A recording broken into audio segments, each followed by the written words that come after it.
Ashamaa harka fuunee akkam jirtan nagaa keessanii nagaa kootiin galata waaqayyoo sin akkami nagaadha miti anis nagaa kootii bagatti siniin ga'ee bagarraa tarraftan siniin jedha akkam tarraftanii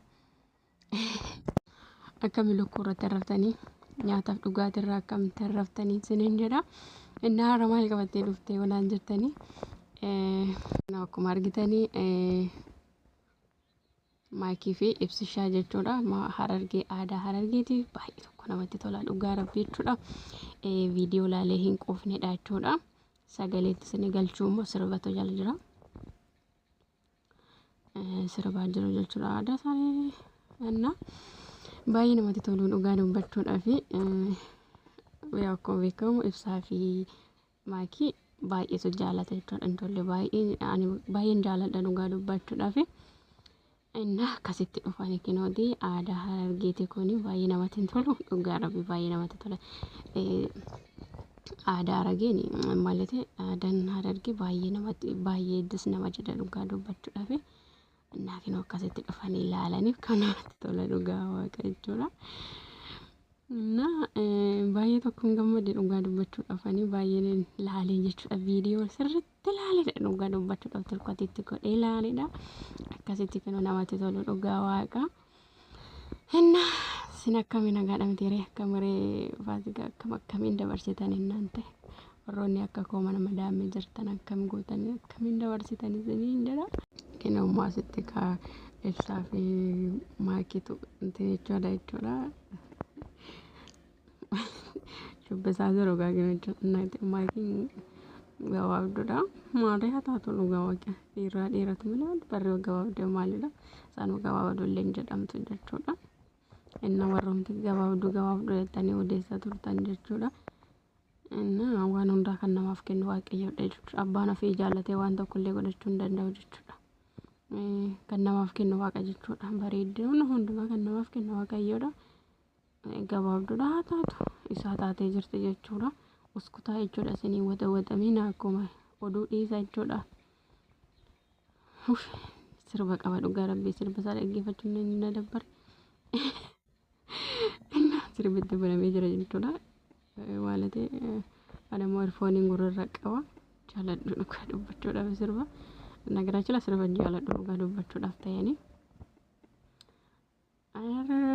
namatti tolu baay'ee bareeddu dhugaa yaa utti gadi jedhee to'aa jechuudha yaa gabaabduudha banee garaachila illee gabaabduudha dhugaa dubbachuudhaaf qomatiin qabayoonni maalati accarna garii nanyin jechuudha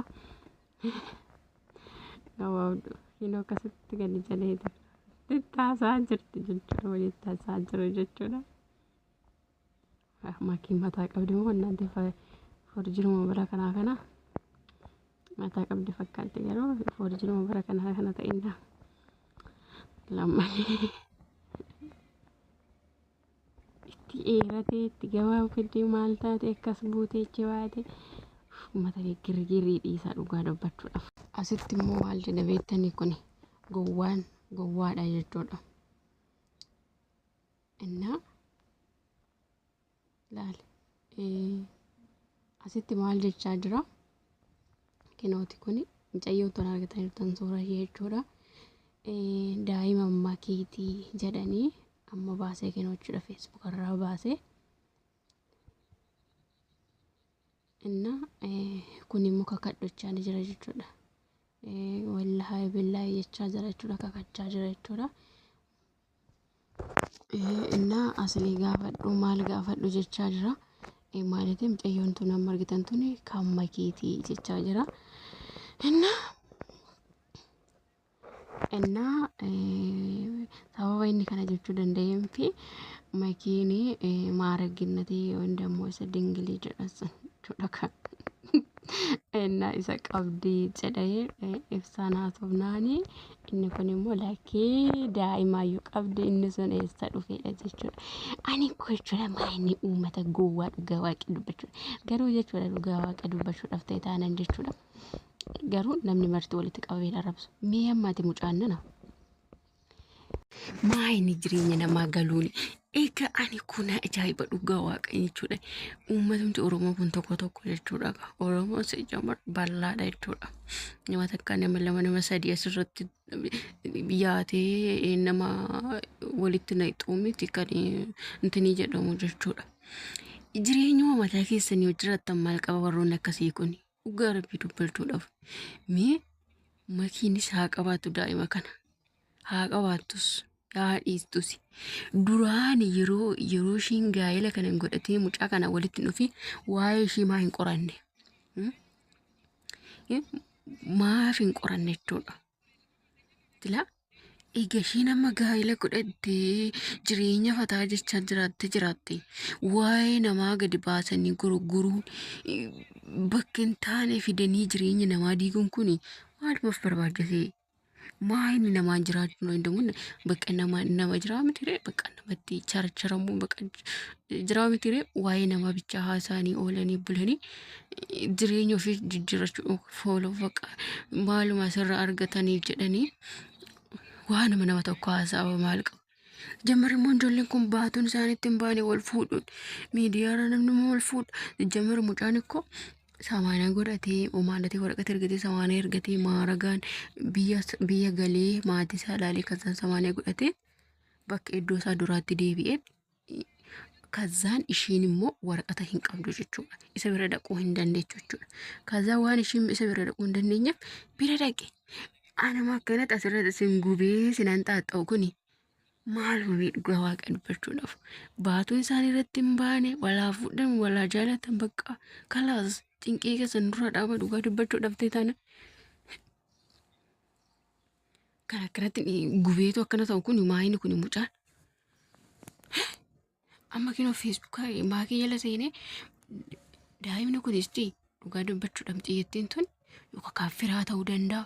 Maalammaan suura fira kiyyaa ijoollee obboleewwan kootii kan eessummaan kiyyaa gadi furuu hin danda'a.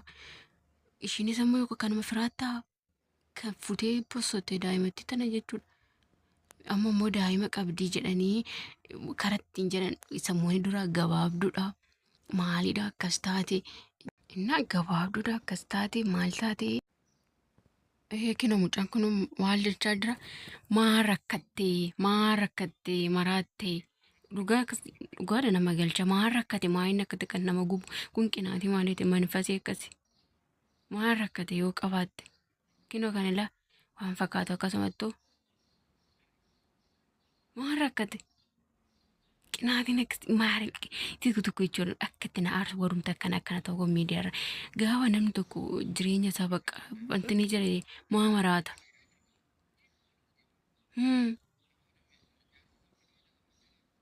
Bsm fasqatu saree dhugaa rabbii baay'ee tokko nama aarsanii dhugaa numtuu jettani maakii nama miceeyyoo tana qabdi dhugaa dubbachuudhaaf miceeyyoo tana qabdi jireenyuma namaa diiguudhaaf maa fiiga namni jira. Kun immoo abbaa ibsaati jedhanii tasbaasii fadhaa immoo isaan irratti isaan harkatti arrabsaa aara mucaan waa hin nagaasifa kenna maa gubata inni akkanatti maa gubata akkanatti maa inni akkana kan nama godhu dhugaa waaqaa jechuudha. Sila dhiira ta'e silaati dubara ibsaatti hirmuu hin dandeechuu malee dhiira dubaraa miti maakiif fudhadha moo kan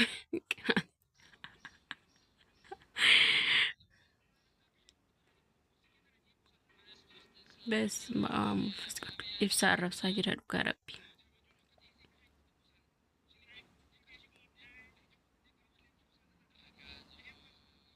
Abee ibsaa arrabsaa jira waaqa.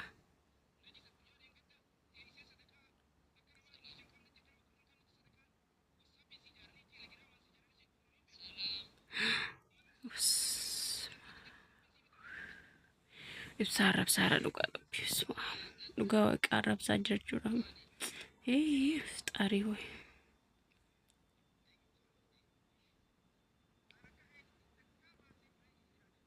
Waanni kun mucaan kun naga qabaa gin qabadhaa qabaa gorsaa keessan dhugaa rabbii jechuudha kun akkana kun gaarii miti dhugaa waaqa dubbachuudhaaf. Namni akkasitti nama arrabsa dhugaa nama waaqa. Ibsaadha immoo maqaan isaa naante akkuma sanii jechuudha.